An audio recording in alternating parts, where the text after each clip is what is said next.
In part one of this video, we had discovered that depression is a state of mind, and it is a negative state of mind, unhealthy, and we've concluded that depression has causes, and we need to know the stages of this depression. How and why would one be depressed? That's what we're going to look at today. So firstly, the first stage of depression that we're going to look at is anger.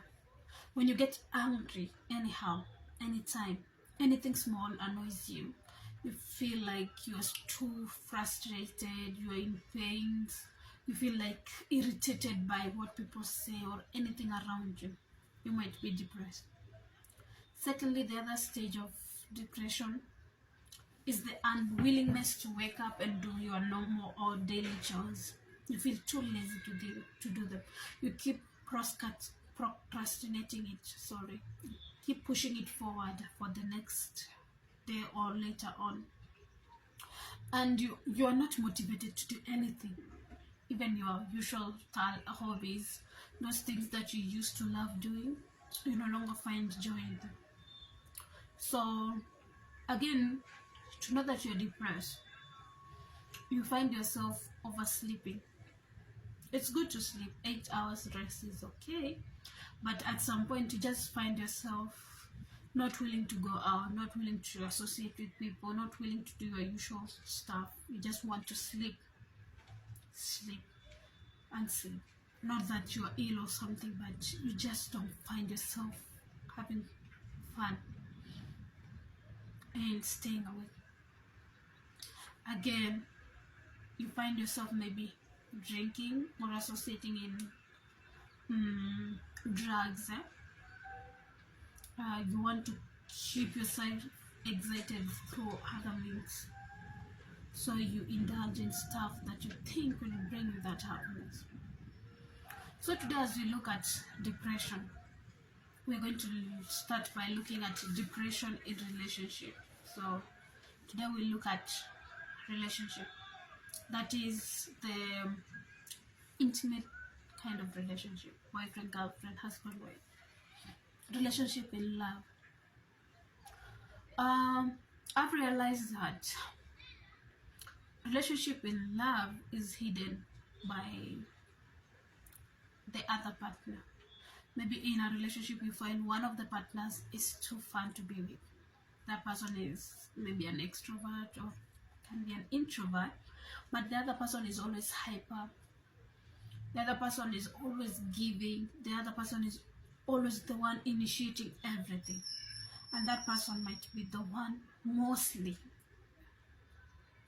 or easily depressed, because this person finds himself or herself doing too much, and if that energy is not given back, the person finds himself or herself pushing back and start thinking about himself or herself and start wondering, what have I not been doing right? What have I not been giving to this person for him or she not to show much love or want to associate much with me? So in a relationship whereby one partner is overdoing or overgiving or overcaring, or the first one always to text, the first one always to call, the first one always to initiate the chats or the talks, the first one to remember events, the first one to do everything, it reaches a point this person gets tired. And maybe that person might not tell you, I'm tired. He or she keeps it to himself or herself.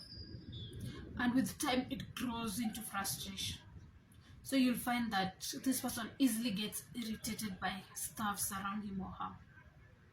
So in relationship, my advice will be, you focus on ensuring that the energy is both ways. You ensure that your other partner is in a position to speak to you freely and discuss matters.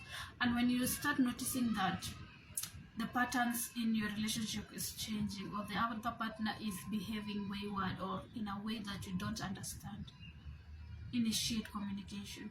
Call this person, talk to this person, allow this person to express themselves without being interrupted or being called over exaggerating or overdoing. Let this person speak to you freely, and as a good partner, try and change what they've said you've done wrong. Or if you've seen that you've not done anything wrong, try to explain yourself and say that maybe this is how I do my stuff, this is how I do things, and if me doing this brings you harm in any way, sorry. Let's look at other ways of making this relationship work. So that way you'll save this other person from being depressed and stressed out. And we've realized that especially here in Kenya and maybe East Africa or other parts of Africa, the highest number of suicide is by young teenagers, people in their 18s, 20, 25. These people highly commit suicide because they've not been taught how to express themselves. They don't get that channel to express themselves, especially in a society whereby men are told that you are not allowed to express yourself. Men do not cry. Men are not supposed to be too much talkative. So in most cases, they are the ones committing suicide because of relationship. There was a case whereby someone threw himself from a balcony, and after investigation, they found out that this person invested so much in this girl. He took her to school. He rented where she stays. He was busy buying stuff for the girl's family. He gave his all to this girl. And later on, the girl finished university and told him that she no longer finds the relationship interesting. She no longer finds him worth her time. She has overgrown that stage. Whatever they were having was childish and was a moment of fun. And the guy couldn't take it because this guy saw a future with this lady.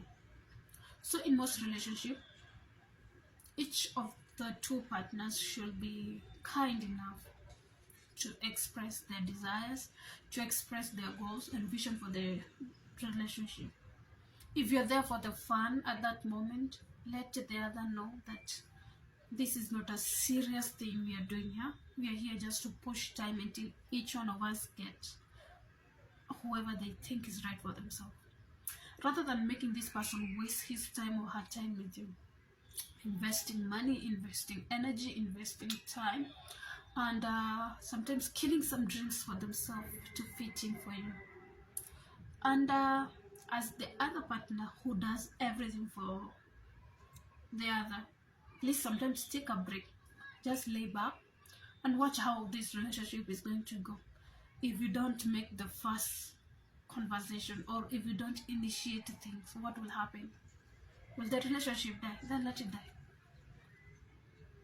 Or sometimes you might be sending yourself too much that you're overshadowing this other person. Just lay back and see. Maybe this person was thinking of texting you first, but you initiated it. So you saw like you are the one doing everything. But this person was willing to text you. This person was willing to call you, but coincidentally, you guys, you overshadowed or you overtook that chance from him. So sometimes you just lay back and see how things will go. So to avoid this depression, learn to share your problems with your partner. Learn to tell them this is not going the way I wished or wanted it to be. Let's work on this and this. And that way will save ourselves from so much unnecessary stress.